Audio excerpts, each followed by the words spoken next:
مال خرچ کرتے رہے ساری زندگی، آقا علیہ الصلوۃ والسلام کے محافظ بن کے رہے، ناصر رسول بن کے رہے، شیب ابی طالب ہو یا مکہ کے کفار ان کے ساتھ فیس کرتے رہے، دفاع کرتے رہے، خدیجہ الکبریٰ سلام اللہ علیہا وہ فیس کرتی رہی ہیں.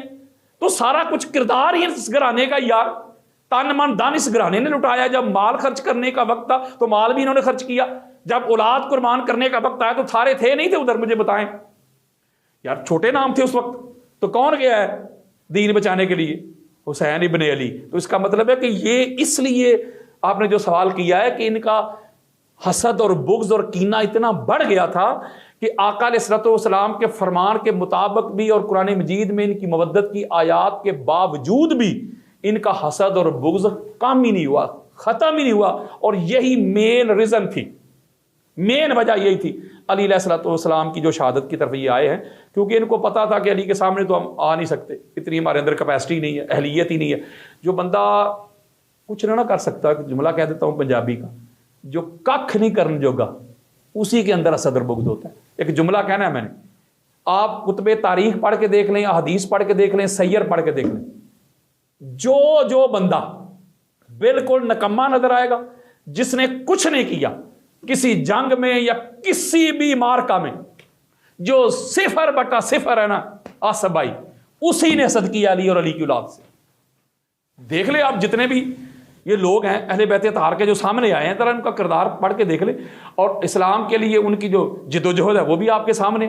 یہی مین ریزن تھی جو مجھے نظر آئی ہے، جو میں نے کتب حدیث کو پڑھا ہے، سیر کو پڑھا ہے، کہ علی علیہ الصلوۃ والسلام کی شہادت کی جو وجوہات ہیں نا، ان میں سب سے بڑی وجہ یہی ہے کہ چونکہ علی علیہ السلام کی تلوار چلتی تھی، دوسرے لوگوں کے ساتھ اتنے حسد اور بغض کیوں نہیں تھا؟ وہ یار انہوں نے کیا ہی کچھ نہیں. ذرا اس کی ڈیپ کو تو جائیں نا سب بھائی. اچھا مجھے بتائیں، بدر کے بعد جو کافر تھے وہ مسلمان نہیں ہو گئے؟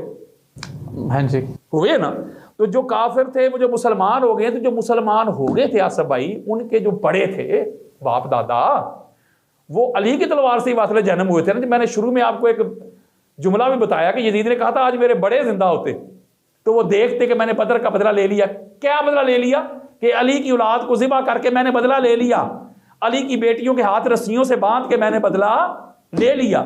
کہ وہ کیا ہی کچھ نہیں تھا دوسروں نے یار، جب کیا ہی کچھ نہیں تھا تو وہ چیلنج کیا بننا تھا انہوں نے؟ تو جس نے تلوار چلائی تھی، جب لوگ مسلمان ہو گئے، کلمہ پڑھ کے کچھ جان بچانے کے لیے آگے فتح مکہ میں، انہوں نے جان بچانے کے لیے انہوں نے اپنا کلمہ پڑھ لیا، مسلمان ہو گئے. لیکن ان کے بڑے باپ دادا کو چونکہ قتل کیا ہوا تھا مولا علی علیہ السلام نے دین اسلام کی خاطر، اپنی ذات کے لیے نہیں، تو اندر حسد اور بغض تھا یہی کہ یار اس نے ہمارے بڑے مارے. علی علیہ السلام نے کبھی اپنی ذات کے لیے یہ روایت سنی ہے نا کہ جنگ کے دوران ایک بندے نے آپ کی طرف بے ادبی کر دی تو آپ نے اس کو چھوڑ دیا. کیوں چھوڑ دیا؟ کہ یہاں میری ذات آ گئی ہے. تو علی اپنی ذات کے لیے تو جنگ کرتا ہی نہیں ہے. علی کی تلوار جب بھی چلی ہے یا اللہ کے دین کے لیے چلی ہے یا محمد کے ناموس کے لیے چلی ہے. تو اس لیے جو سب سے بڑی ریزن ہے نا آصف بھائی، علی علیہ السلام کی شہادت کی وجوہات میں سے جو سب سے بڑی وجہ اور ریزن ہے وہ یہی ہے کہ اپنے یار لوگ تھے جن کو حسد اور بغض شروع ہو گیا تھا علی علیہ السلام سے اور علی علیہ السلام کی اولاد سے. یہ مین وجہ بنی ہے ان کی شہادت کی. جو آپ نے کہا کہ یہ وجہ کیا بنی ہوئی، یہی وجہ ہے. اور اس کو نماز میں اس لیے انہوں نے حملہ کیا ہے کہ ان کو پتا تھا کہ علی کے سامنے فیس ٹو فیس تو کوئی اہل ہی نہیں ہے. آپ کو پتا ہے جنگ صفین میں معاویہ بن ابو سفیان کو کہا تھا عمر بن العاص نے کہ معاملہ تو آپ دونوں کے درمیان، علی اور تیرے درمیان، تو خود ہی لڑ لیں نا آپ دونوں، حضور کی امت کو تو بچائیں نا. کیا کہا تھا معاویہ بن ابو سفیان نے کہ تیرا دماغ خراب ہے، میرے بعد تیری حکومت پہ نظر ہے، مجھے مروانا چاہتا ہے، علی سے بھی کوئی جیت سکا ہے، یہ جملے ہیں، تو مجھے مروانا چاہتا ہے، علی سے بھی کوئی جیت سکا ہے لڑ کر. تو اس کا مطلب یہ ہوا کہ مولا علی علیہ السلام کو اللہ تعالیٰ نے وہ طاقت عطا کی ہوئی تھی کہ اسلام کی جب بگننگ تھی، جب اسلام کی ابتدا تھی آصف بھائی، تو اس کو کھڑا کرنے والے اسلام کو ان کے قدموں پہ وہ علی علیہ السلام. تو یہ مین کردار تھا.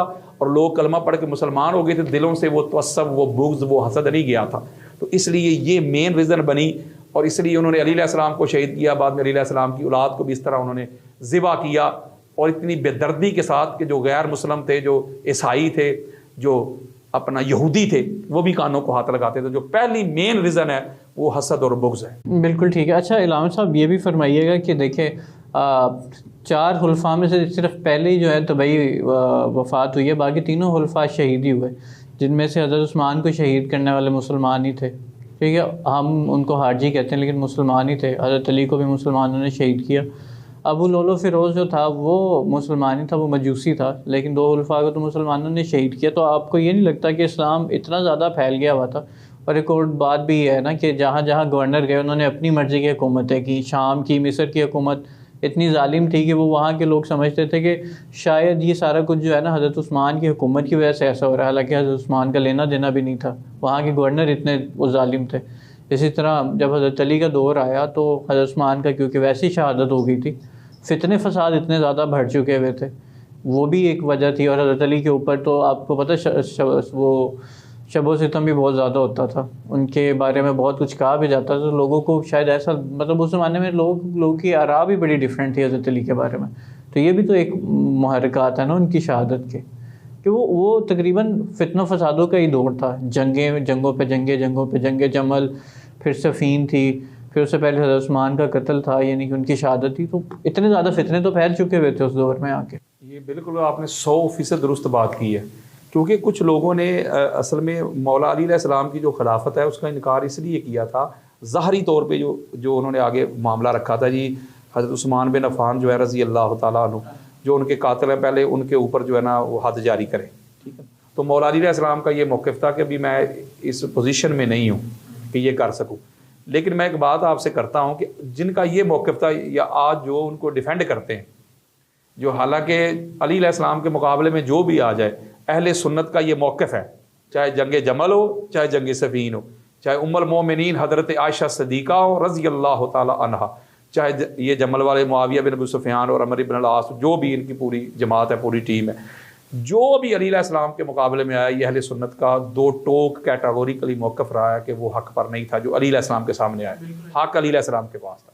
تو حق ہونے کے باوجود بھی آقا علیہ السلام نے فرما دیا اللہم عادل الحق ما هو حیث دارا. یہ جامع ترمذی میں حدیث موجود ہے, حدیث صحیح. آقا علیہ السلام آپ دیکھیں نا, ہم عائشہ نے جب وہ کتوں کو بھونکتے ہوئے سنا جو آپ سے وسلم نے فرمایا, تو ان کو احساس ہو گیا کہ خوارج کی باتوں کا وہ نشانہ بن گئی ہیں. وہ منافقین تھے درمیان میں, ان کو ورگلانے والے, یہ وہ نہیں اگر مگر کرنے والے, یہ ساری منافقین کی سازش تھی جو اسلام کے دشمن تھے. بالکل, وہ دونوں طرف معاملات وہ دونوں طرف سے کھیل رہے تھے. ان کا اصل مقصد تھا کہ اسلام کو نقصان پہنچانا. تو جب آقا علیہ السلام نے یہ فرما دیا کہ مولا جدھر علی مڑ جائے تو حق کو ادھر موڑ دے, یہ نہیں فرمایا کہ جدھر حق کو ادھر علی کو چلانا. آقا علیہ السلام نے فرمایا جدھر علی مڑ جائے تو حق کو ادھر موڑ دے, ادھر پھیر دے. یعنی کہ علی علیہ السلام کا بولنا حق بن جائے, علی کا فرمان ہی حق, علی کے حکم فرمان آرڈر کے آگے اگر مگر نہ کوئی کر سکے, اف بٹ نہ کر سکے. جو علی کہہ دے سمجھ لو حق ہے, علی سراپا حق ہے. آقا علیہ السلام کی یہ حدیث ہے اور جامع ترمذی میں ہے. تو جب آقا علیہ السلام کے فرمان کے مطابق علی علیہ السلام حق ہیں, تو جو کہتے رہے, تو جو ان کے بالمقابل آ گئے آصف بھائی, تو آج اگر ہم ان کو ڈیفینڈ کرتے ہیں کہ بھائی یہ ہے تھا وہ تھا, اگر اہل سنت کا ایک اور نقطہ میں آپ کو بتاتا ہوں, 2 ٹوک موقف ہے اہل سنت کا. ایک اور موقف بتاتا ہوں جہاں آ کے جو ڈنڈی مارتے ہیں یار لوگ. دیکھیں جو حضرت ابوبکر صدیق ہیں رضی اللہ تعالیٰ عنہ, بے شمار لوگ تھے, انہوں نے ان کی خلافت کی بیعت نہیں کی, ان کو ایز اے خلیفہ تسلیم نہیں کیا, بلکہ انہوں نے خروج بھی کیا. تو آج تک ہر بندہ کہتا ہے سارے مرتد تھے, چاہے وہ مالک بن نویرہ ہی کیوں نہ, اسے اب یہ رسول ہے. حضرت خالد بن ولید گئے تھے ان سے جنگ کرنے کے لیے, ٹھیک ہے, انہوں نے کہا نہیں بھائی مرتد ہیں سارے. جنہوں نے حضرت عمر بن خطاب سے جنگ کی یا ان کو تسلیم نہیں کیا, کہتے ہیں مرتد تھے. جنہوں نے حضرت عثمان بن عفان کو شہید کیا, ٹھیک ہے, جنہوں نے پلاننگ کی یا اس میں شامل تھے, کوئی بھی ہو, چھوٹا ہو بڑا ہو, جو بھی نام ہو اس کا, کوئی زید بکر کوئی بھی ہو, ہم کہتے ہیں مرتد تھے. تو جو حضرت علی سے لڑے, جنہوں نے حضرت علی علیہ السلام کی بیعت نہیں کی, ان کے ہم کیسے قصیدے پڑھتے ہیں اور ان کے کیسے ہم قصے سناتے ہیں اور کہتے ہیں کہ نہیں بھائی یہ دوہرا معیار ہے نا. اصل بھائی میری بات سنیں, کیا مولا علی علیہ السلام خلیفہ راشد نہیں؟ وہ تینوں جو خلفائے راشدین ہیں, تینوں, ان کے دشمنوں کو ہم کہتے ہیں مرتد ہیں, یہ ہیں وہ ہیں, کوئی بھی ان کو ڈیفینڈ نہیں کرتا. ان میں صحابہ بھی ہیں, اصحاب بھی ہیں جنہوں نے ابوبکر صدیق رضی اللہ تعالیٰ عنہ کی بیعت نہیں کی اور لڑائیاں بھی کی. سامنے والے بھی اصحاب تھے حضور علیہ الصلوۃ والسلام کے, چھوٹے نہیں تھے. تو کوئی بھی ان کو ڈیفینڈ نہیں کرتا. لیکن جو مولا علی علیہ السلام سے جنگیں کرتے رہے, ان کو آپ ڈیفینڈ کرتے. اس کا مطلب ہے کہ اندر کوئی مسئلہ ہے نا. وہی لوگ جو مولا علی سے لڑے ہیں, اگر وہی لوگ شیخین سے لڑتے, کسی نے بھی ان کو ڈیفینڈ نہیں کرنا تھا. اچھا، یہ پکی بات میں آپ کو بتا رہا ہوں. میں اصل میں چبھتا اس لیے کہتا ہوں وہی بات سمجھتا ہوں جسے حق.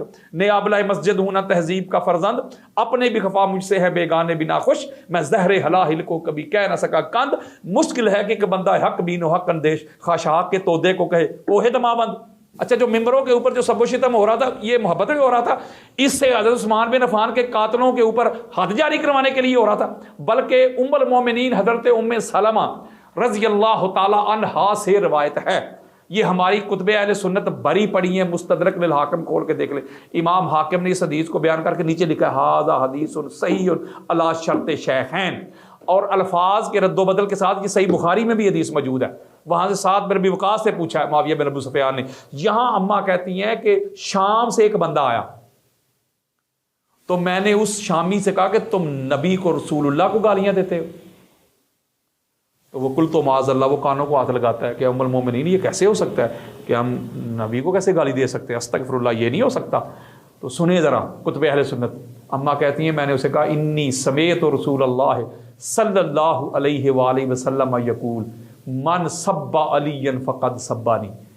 میں نے خود تاجدار کائنات کو فرماتے ہوئے سنا تھا کہ علی کو سب کرنا، یہ کہتے ہیں یہ اختلاف، تنقیس، اختلاف، یہ پولیٹیکل اختلاف واجبہ، سب کا معنی کر رہے ہیں. جس نے علی کو سب کیا، جس نے علی کو گالی دی، جس نے علی علیہ السلام کی اہانت اور گستاخی کی، اس نے محمد کو گالی دی. اب مجھے بتائیں نا، چلو انہی کی مان لیں، اسی معنی میں لے آئے، تو کیا علی علیہ السلام کی اہانت کرنا وہ تو رسول کی اہانت سیدھی سیدھی، علی علیہ السلام کو سب و شتم کرنا. اور اگلی بات سن لیں جو جامع ترمذی میں بھی امام احمد بن حنبل نے بھی اس کو روایت کیا، آقا علیہ السلام نے مولا علی کو مخاطب کیا، پاک سیدہ کو کیا، حسنین کریمین کو کیا. آن حرب لمن حربتم وسلم لمن سلمتم. دیکھ لیں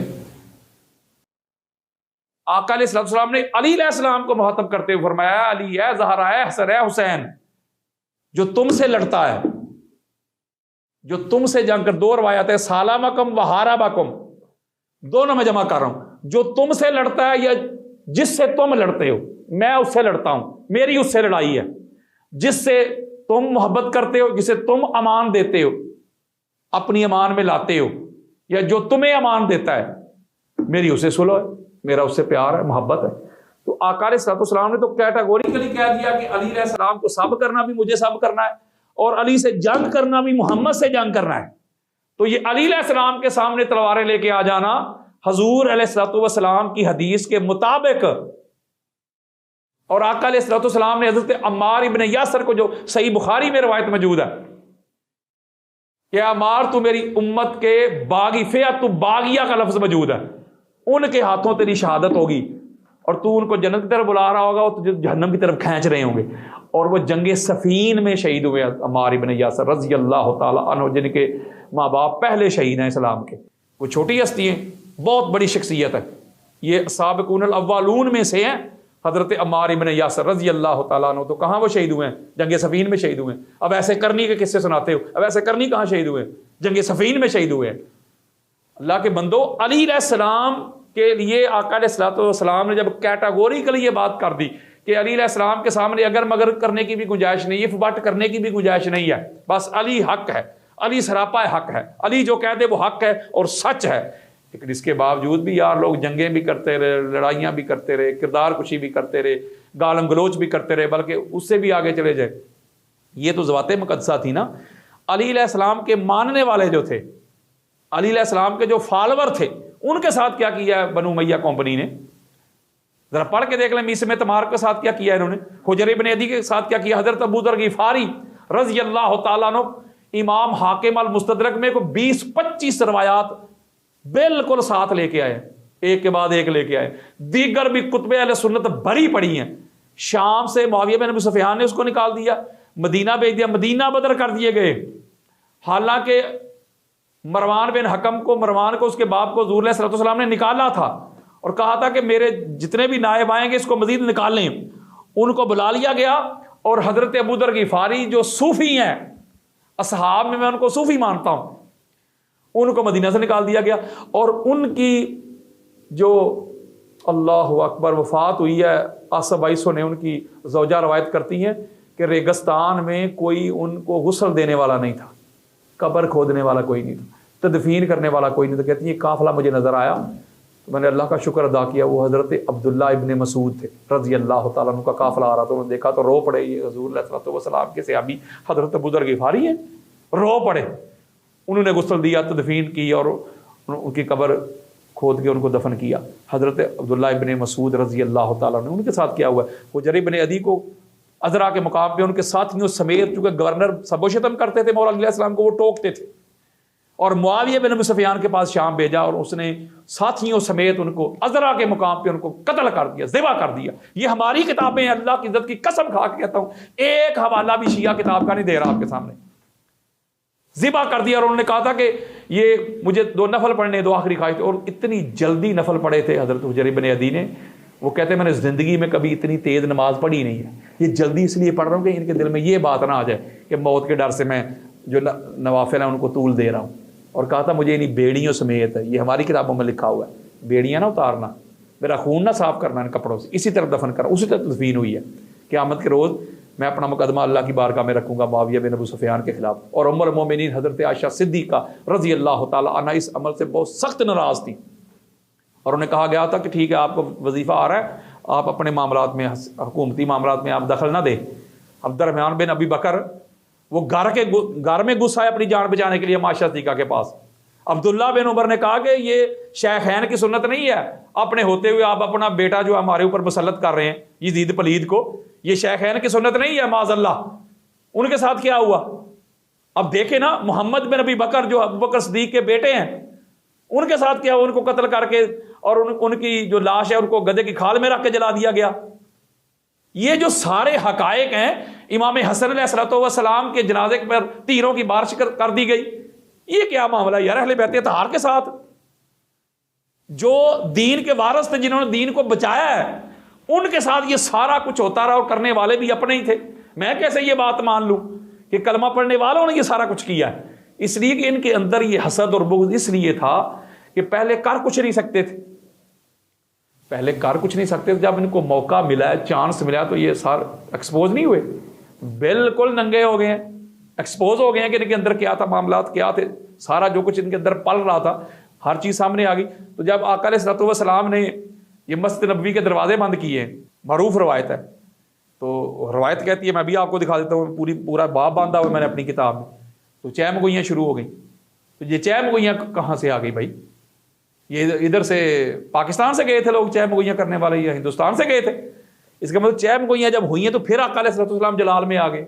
آقا علیہ السلام نے فرمایا محمد بن عبداللہ نہ کسی کے دروازے بند کرواتا ہوں نہ کسی کا کھلواتا ہوں، اللہ نے تمہارے بند کروائے، اللہ نے علی کا کھلا رکھا ہے. اس کا مطلب مسئلہ تھا نا، غدیر میں بھی مسئلہ تھا نا. اسی طرح یہ جو طائف کا جب محاصرہ ہوا ہے، حضور علیہ الصلوۃ والسلام گئے ہیں، تو یہاں ہماری جامع ترمذی میں ایک روایت موجود ہے. جامع ترمذی ہماری سیاستہ کی تیسری سب سے بڑی کتاب ہے. حضرت جابر بن عبداللہ انصاری رضی اللہ تعالیٰ عنہ حدیث کے راوی ہیں. وہ روایت کرتے ہیں کہ طائف کے روز جو ہے نا، آقا علیہ الصلوۃ والسلام کے ساتھ ہم سارے بیٹھے ہوئے تھے. آقا علیہ السلام نے علی علیہ السلام کو بلایا، بڑی بات خاص ہے، سارے وزیر مشیر پاس بیٹھے ہوئے. آقا علیہ السلام نے علی علیہ السلام کو بلایا، اپنے پاس کیا، دا علیت فن تجاہو، ان کے کان میں کوئی گفتگو کی. جامع ترمذی بار بار رپیٹ کر رہا ہوں، ہماری اہل سنت کی کتاب ہے. علی علیہ السلام کے کان میں کچھ گفتگو کی، کنورسیشن کی. کان میں گفتگو تبھی کی جاتی ہے جو ساتھ بیٹھے ان کو نہ سنانی ہو. راز میں کوئی بات کرنی ہو تو بندہ کان میں کرتا ہے نا یار، بعد راز کی نہ ہو تو بندہ اوپنلی کر دیتا ہے کہ بھائی یہ مسئلہ تھا، کان میں گفتگو کی. اب روایت میں لکھا ہوا ہے کہ جب کان میں گفتگو ہوئی تو کچھ چہروں کا رنگ بدل گیا، تغیر ہو گیا، اعتراض کیا کہ ہمارے ہوتے ہوئے یہ کیوں ہوا ہے. تو وہاں آقا علیہ الصلوۃ والسلام نے ایک جملہ دیا ہے، آصف بھائی اگر جملہ نہ ہو ساری زندگی مفت نوکری کروں گا. جامع ترمذی کی حدیث صحیح ہے. آقا علیہ الصلوۃ والسلام نے ایک جملہ غصے میں آ کے فرمایا کہ علی کے ساتھ جو گفتگو ہوئی ہے اس پہ اگر مگر کرنے والوں، چہروں کے رنگ تبدیل کرنے والوں، کون کہتا ہے من تجیتہ ولکن اللہ انتجاہ، گل ہی مک گئی. آقا علیہ السلام فرماتے کون کہتا ہے کہ محمد نے علی کے کان میں گفتگو کی ہے؟ اس اللہ نے خود علی کے کان میں گفتگو کی ہے. اس لیے میں نے اس کے اوپر بڑے دلائل دیے. میرا یہ دعویٰ ہے کہ علی کلیم اللہ ہے. آقا علیہ الصلوۃ والسلام فرما رہے ہیں کہ اللہ نے خود علی کی کان میں گفتگو کی ہے. مسجد نبوی کے ممبر پہ علی علیہ السلام کو بٹھایا ہے اپنے ساتھ. یہ صحیح مسلم میں حدیث صحیح ہے. سارے بیٹھے ہوئے, حضرت ابوبکر سے لے کے حضرت بلال تک رضی اللہ عنہم, پہلے سے لے کے آخری تک سارے کے سارے نیچے بیٹھے. ممبر کے اوپر ایک نبی ہے, دوسرا علی ہے, اور علی علیہ السلام کا ہاتھ پکڑا ہوا ہے. یہ دیکھیں ذرا, اس کو میں کیسے سمجھاؤں, اس کا ویژول امپیکٹ سوچے ذرا سا بھائی یار, ذرا دماغ میں لائیں, منظر سوچے. وہ منظر کیسا ہوگا؟ سارے ایسے بیٹھے ہیں, ممبر کے اوپر ایک نبی ہے, دوسرا علی ہے, باقی سارے ایسے بیٹھے ہوئے, سارے نیچے. آقا علیہ السلام نے ہاتھ پکڑا, چہرہ اصحاب کی طرف کیا. روایت سنیں, والذی فالق الحبۃ وبرأ الناس مت انہ لحد النبی الامی الی ان لا یحبنی الا مومن ولا یبغضنی الا منافق. اصحاب کے جرمٹ میں آقا علیہ السلام اعلان کر رہے ہیں, ہاتھ پکڑ کے, قسم ہے اس کی, مولا فرماتے ہیں جس کے قبضہ قدرت میں میری جان ہے, جس نے جاندار دانے کو چیرا, جاندار پیدا کیے. آقا علیہ الصلوۃ والسلام نے میرے ساتھ وعدہ کیا تھا, عہد کیا تھا, میثاق کیا تھا, ایگریمنٹ کیا تھا, پرامس کیا تھا, علی میں تیرے ساتھ وعدہ کرتا ہوں سوائے مومن کے تیرے ساتھ محبت کوئی کر نہیں سکے گا, اور سوائے منافق کے تیرے ساتھ کوئی بغض رکھ نہیں سکے گا. یہ آقا علیہ السلام اصحاب کے جرمٹ میں کہہ رہے ہیں, ذرا بات سمجھے.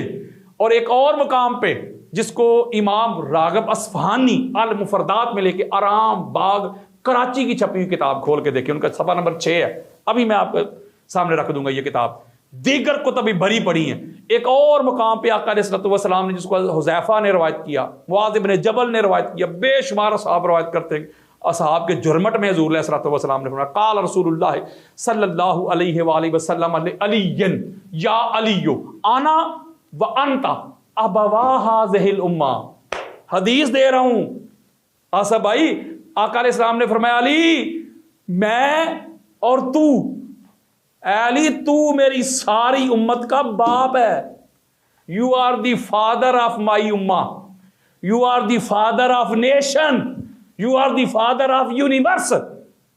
یہ آقا علیہ الصلوۃ والسلام اعلان فرما رہے ہیں. کہیں آقا علیہ السلام فرما رہے ہیں, آنا والی حجت اللہ علی امتی فی الیوم القیامہ. سنیں یہ حدیث, آقا فرما میں اور میرا بھائی علی ایسے اعلان کر رہے ہیں, حجت ہے, اتھارٹی ہے میری ساری امت پہ قیامت کے روز بھی. یہ امت کی بات کی. آپ کہیں گے یہ امت پہ ہی حجت ہے نا مولا علی علیہ السلام, دوسروں پر تو نہیں ہے. دوسرے مقام پہ فرمایا, آنا والی حجت اللہ علی عبادہ, کہ میں اور علی اللہ کے بندوں پہ اللہ کی حجت ہے. آپ کہیں ٹھیک ہے, یہ بندوں پہ حجت ہے نا علی, فرشتے تو نہیں نا آئے اس میں. آگے سنیں, آقا فرماتے آنا والی حجت اللہ علی خلقہ, گل نہیں مک گئی. آقا علیہ السلام فرماتے میں اور میرا بھائی علی اللہ کی تمام مخلوق پہ اللہ کی حجت ہے, دلیل ہیں, اتھارٹی ہیں. جو علی کہہ دے سمجھ لے کہ محمد کہہ رہا ہے, جو محمد کہہ دے سمجھ لو کہ اللہ کہہ رہا ہے. اور یہ آقا علیہ الصلوۃ والسلام نے صحیح اپنا یہ جو ہے ابن حبان میں بھی ہے, اس کے علاوہ مستدرک للحاکم میں بھی آقا علیہ الصلوۃ والسلام نے فرمایا, قال رسول اللہ صلی اللہ علیہ وآلہ وسلم من اطاعنی فقد اطاع اللہ ومن عصانی فقد عصى اللہ ومن اطاع علیا فقد اطاعنی ومن عصى علیا فقد عصانی. اور امام ذہبی جیسی شخصیت اس کے نیچے لکھتے ہیں ھذا حدیث صحیح, اور امام حاکم لکھتے ہیں ھذا حدیث صحیح علی شرط الشیخین. ابھی وہ ماں بھی پیدا نہیں ہوئی جس نے مفتی پیدا کرنا ہے جو اس حدیث کو ضعیف کہہ دے. اعلیٰ درجے کی حدیث ہے صحیح. آقا علیہ السلام فرماتے ہیں جس نے محمد کا کہا ماننا اس نے اللہ کا مان لیا, جس نے محمد کی نافرمانی کی اس نے اللہ کی نافرمانی کی, اور جس نے علی کا کہا مانا اس نے محمد کا مان لیا, اور جس نے علی کی بات نہ مانی, علی کی معصیت کی, اس نے محمد کی معصیت کی. اب مجھے بتائیں نا, پھر یہ جب اعلان کر رہے ہیں آقا علیہ الصلوۃ والسلام علی علیہ السلام کی عظمت کا, کہ آقا علیہ الصلوۃ والسلام, صحیح بخاری میں روایت ہے, اما تردان تکون منی بمنزلت ہارون من موسیٰ الا انہ لا نبی بعدی. علی خوش ہو جا, میں تبوک جا رہا ہوں اور تو کہہ رہا ہے کہ میں عورتوں اور بچوں میں چھوڑے جا رہا ہوں, تجھے خوش ہو جا, تیری اور میری منزلت, منزلت کسے کہتے ہیں, سٹیٹس, درجہ, رتبہ, لیول, سکیل, وہی ہے جو موسیٰ و ہارون کا تھا. لیکن چونکہ وہ دونوں نبی تھے, چونکہ میرے بعد نبی کوئی نہیں ہے, علی تو نبی نہیں ہو سکتا, لیکن تیرا سٹیٹس وہی دونوں نبیوں والا ہے. جس طرح موسیٰ علیہ السلام گئے تھے, تجھے پتہ ہے نا کہ ہارون کو پیچھے چھوڑ کے, اسی طرح میں جا رہا ہوں, تجھے اپنا نائب, اپنا جانشین, اپنا خلیفہ ڈکلیئر کر رہا ہوں. تو کہیں یہ معاملہ بھی تو سامنے تھا نا. کہیں آقا علیہ الصلوۃ والسلام فرماتے علی منی وانا من علی، لوگوں سنو علی محمد سے، محمد علی سے. کہیں آقا علیہ الصلوۃ والسلام فرماتے ہیں کہ یا علی انت خلیفتی، اللہ اکبر، اے علی تو میرا خلیفہ ہے، من بعدی، میرے بعد تو میرا خلیفہ ہے. کہ آقا علیہ الصلوۃ والسلام فرماتے ہیں کہ من کنت مولا فاز علی مولا، لوگوں سنو جس کا علی مولا اس کا میں مولا. مولا کا کیا معنی ہے؟ حاکم، سردار، آقا، دوستی یاری نہیں. چونکہ آقا علیہ الصلوۃ والسلام نے اپنے ساتھ مشروط کیا ہے. حضور ہمارے جس کا میں مولا، تو جس طرح حضور مولا ہے، حضور ہمارے یار دوست تو نہیں ہے معذرت کے ساتھ. اگر حضور ہمارے یار ہیں تو پھر ٹھیک ہے، کہہ لو کہ یاری دوستی ہے، مولا کا معنی نہیں. جس معنی میں مولا علی علیہ السلام کو آپ رکھ رہے ہیں اسی معنی میں حضور ہے. حضور نے اس کو کنڈیشنل کر دیا، ایبسلوٹ نہیں کہا، شرط بیان کر دی کہ جس کا میں مولا اس کا علی مولا. تو یہ معاملہ بھی تو سامنے تھا. پھر علی علیہ الصلوۃ والسلام کے صلب سے آقا علیہ الصلوۃ والسلام کی آل اولاد چلی ہے. آقا علیہ الصلوۃ والسلام فرماتے کہ ان اللہ عز وجل جعل ذریۃ کل نبی فی صلبہ وجعل ذریتی فی صلب علی ابن ابی طالب. آقا علیہ السلام فرماتے کہ اللہ نے ہر نبی کی جو ذریت ہے، اولاد ہے، اسی کے صلب سے پسند فرمائی ہے سوائے علی کی اولاد کے. علی کی جو اولاد ہے وہ میری اہل بیت بن گئی. میری جو اولاد ہے، میری جو آل ہے، وہ علی کے صلب سے اللہ نے پسند فرمائی ہے. وہ اولاد علی کی ہے، آل نبی کی ہے. تو یہ چیزیں بھی تو میں ختم کرنے لگا ہوں، یہ چیزیں بھی تو آصف بھائی ہمارے سامنے ہے نا. جب کردار دیکھنا ہو، گفتار دیکھنی ہو، زہد، عبادت، ورع، تقوی، طہارت، یقظہ، بیداری، قیام، رکوع، سجود، صداقت، امانت، دیانت، فصاحت، بلاغت، امامت، خلافت، کردار، گفتار، شجاعت، جہاد، قتال، تو علی سے بڑھ کے ہے ہی کوئی نہیں یار. القاضی سب سے بڑا علی ہے، صدیق اکبر علی ہیں، فاروق اعظم علی ہیں. تو اتنی بڑی خصلتوں والی شخصیت، ایسے خصائص، ایسے مناقب، ایسے فضائل، ایسی ایٹریبیوٹس، ایسے اوصاف، ایسی صفات جس شخصیت کے پاس ہوں تو اس سے حسد نہیں ہوگا، تو بغض نہیں ہوگا، تو اور کیا ہوگا؟ جو کسے بھی جوگے نہیں سننا، جڑے کک جوگے نہیں سن، وہی ساری زندگی علی علیہ السلام سے حسد اور بغض کرتے رہے.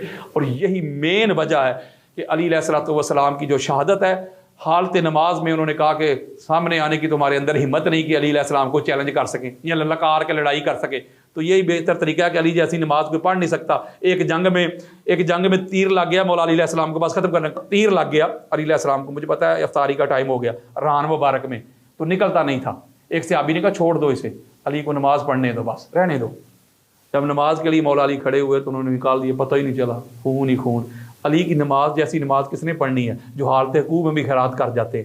جب علی علیہ السلام ہر جہت سے، ہر ڈائمنشن سے، ہر پوائنٹ آف ویو سے، ہر زاویہ نگاہ سے علی علیہ السلام ہیں ہی با کمال ہیں، بے مثل ہیں. تو پھر علی علیہ السلام کے ساتھ یہ حسد اور یہ بغض، یہ اناد، یہ کینہ، یہ تو فطری تھا. ماننے والے بھی تھے، جانے قربان کرنے والے بھی تھے، جان دینے والے بھی تھے، اس گھر کے نوکر بھی تھے، منگتے بھی تھے. اور میں بھی اللہ کے فضل و کرم سے اسی گھر کا منگتا ہوں، نوکر ہوں، انہی کے ٹکڑوں پہ پلنے والا ہوں. مجھے کو گالیاں بھی دے، میں اسے چھیڑتا ہی نہیں، لیکن جو مقام علی پہ بات کرے پھر میں اسے چھوڑتا ہی نہیں. کیونکہ میرا یہ عقیدہ ہے، کہ میرا یہ ایمان ہے کہ یہ جو زندگی، یہ جو سانسیں چل رہی ہیں، یہ اسی لیے چل رہی ہیں کہ اس گھر کی ہم نے نوکری کرنی ہے. تو میں لعنت بھیجتا ہوں اہل بیت اطہار کے دشمنوں اور جنہوں نے مولا علی علیہ السلام کو شہید کیا، پاک سیدہ کو جنہوں نے رلایا. جو سیدہ زینب سلام اللہ علیہا پہ کیا گزری ہوگی. عید کا دن ہو، عید سر پہ ہو اور باپ کا سایہ اٹھ جائے، ذرا سوچیے ذرا آصف بھائی. اس گھر کا منظر میں نے آج تک خدا کی قسم کسی کو عید مبارک نہیں کہا.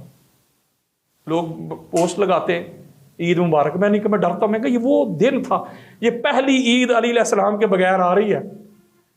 خاندان علی المرتضیٰ پہ وہ کیسی گزری ہوگی. سیدہ زینب کی کیا حالت، حسنین کریمین کی گھر میں عید ہو، اور علی کی بیٹیوں پہ کیا گزری ہوگی.